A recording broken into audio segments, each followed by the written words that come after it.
আসসালামু আলাইকুম। Hello everyone. আজকের পর্বে আমি গরুর ফুসফুস পরিষ্কার ও রান্নার রেসিপি শেয়ার করব। এইখানে আমি 1.5 কেজি পরিমাণে ফুসফুস নিয়ে নিয়েছি। এরপর একটি হাঁড়িতে আমি পানি বসিয়ে দিয়েছি। পানিটা ফুটে উঠলে দিয়ে দিব 1 চামচ হলুদের গুঁড়া। পানিতে বলক আসার পর ফুসফুসগুলো দিয়ে দিব। এটাকে আমি 20 থেকে 25 মিনিট জাল করে সিদ্ধ করে নিব। সিদ্ধ করার কারণে ভেতরের সব ময়লাগুলো বের হয়ে আসবে। তো 20 মিনিট পর এটা সিদ্ধ হয়ে গেছে। এবার আমি চুলা থেকে নামিয়ে ঠান্ডা করে নিব।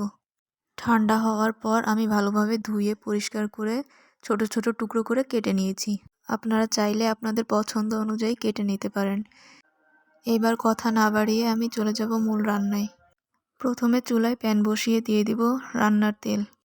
তেলটা গরম হলে দিয়ে দিব পেঁয়াজ, কাঁচামরিচ দিয়ে হালকা ভেজে নিব। ভাজা হলে দিয়ে দিব আদা রসুন বাটা।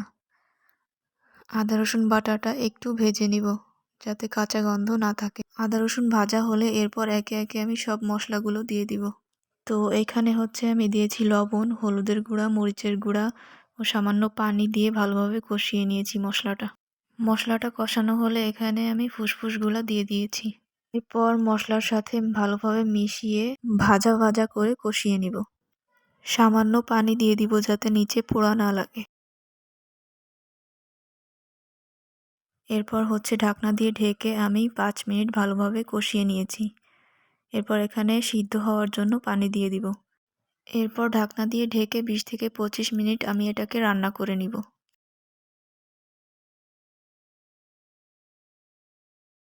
25 মিনিট পর আমার রান্নাটা হয়ে গেছে। তো এখন আমি ভাজা জিরার গুঁড়া দিয়ে চুলা থেকে নামিয়ে নিব।